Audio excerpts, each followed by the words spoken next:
VO Pasmanda मुसलमान। उत्तर प्रदेश की सियासत में मुसलमानों को लेकर राजनीतिक दलों के बीच जोरों की कवायद चल रही है। दरअसल यूपी में करीब 20% मुस्लिम हैं और सपा से लेकर बसपा और कांग्रेस की नजर इन वोटों पर बनी हुई है। वहीं असदुद्दीन ओवैसी भी यूपी के मुस्लिम वोट बैंक पर आस लगाए बैठे हैं। इसके अलावा बीजेपी भी दावा कर रही है कि मुसलमान को बिना किसी भेदभाव के केंद्र और प्रदेश सरकार की योजनाओं से जोड़ा गया है और उन्हें लाभ दिया गया है। बता दें कि साल 2024 के आगामी लोकसभा चुनाव को लेकर सभी राजनीतिक पार्टियां मुस्लिम वोट बैंक साधने में लग गई हैं। वहीं ऑल इंडिया पसमानदा मुस्लिम महाज के राष्ट्रीय उपाध्यक्ष वसीम राइन का कहना है कि अब तक सपा कांग्रेस ने मुसलमान को केवल ठगने का काम किया है। उन्होंने हमें किसी भी तरह की राजनीतिक हिस्सेदारी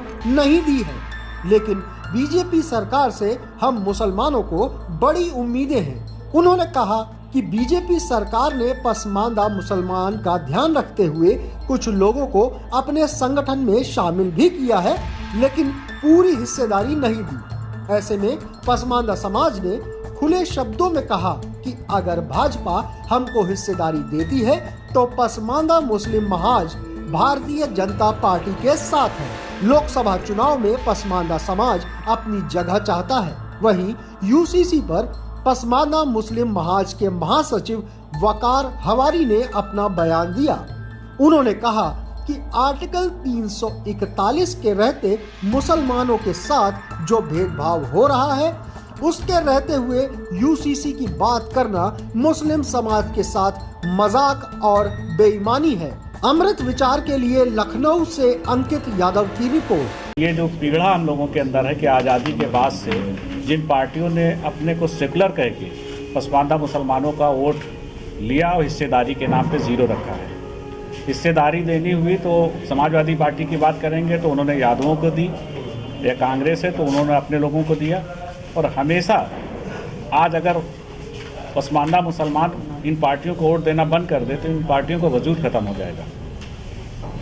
समाजवादी पार्टी को कई बार मौका मिला पसमानदा मुसलमानों के बदौलत सरकार बनाने का, लेकिन किसी पसमानदा मुसलमान को आज तक उन्होंने राज्यसभा जाने का मौका नहीं दिया।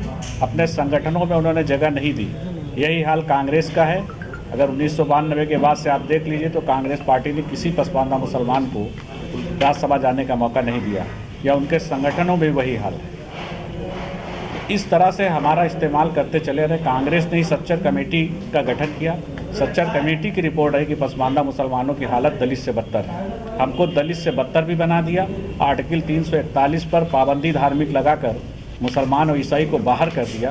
ये कौन से संविधान में है? एक देश एक कानून की बात हो रही है, तो हम लोग उसमें नहीं आ रहे हैं।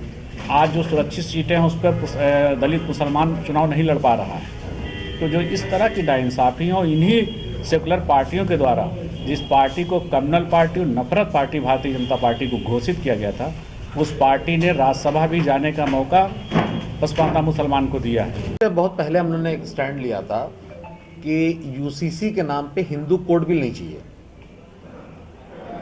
यूसीसी का मतलब समान नागरिक संहिता। तो समान नागरिक संहिता में सारे लोगों के लिए एक जैसी संहिता होनी चाहिए। किसी एक का कोई कानून किसी एक पे न थोपा जाए, एक चीज़। दूसरी चीज़ आर्टिकल 341 जिसकी आप बात कर रहे थे वसीम साहब, उसके रहते हुए यूसीसी की बात करना मजाक जैसा लगता है कि जब 131 एमपी की सीटें, 1100 एमएलए की सीटें और बहुत सारी चेयरमैनी, प्रधानी, पार्षदी, ब्लॉक प्रमुखी की सीटें जो है हमसे रोक ली गई हैं। हमारा धोबी जो है चुनाव नहीं लड़ सकता और हिंदू धोबी, सिख धोबी, बौद्ध धोबी वो चुनाव लड़के मिनिस्टर बनता है, सीएम बनता है, और हमारा वाला ब्लॉक प्रमुख प्रधान तक नहीं बन पाता है। इसके रहते हुए अगर यूसीसी की बात की जा रही है तो यूँ समझिए कि किसी मरती हुई औरत पे लिपस्टिक लगाने जैसा है।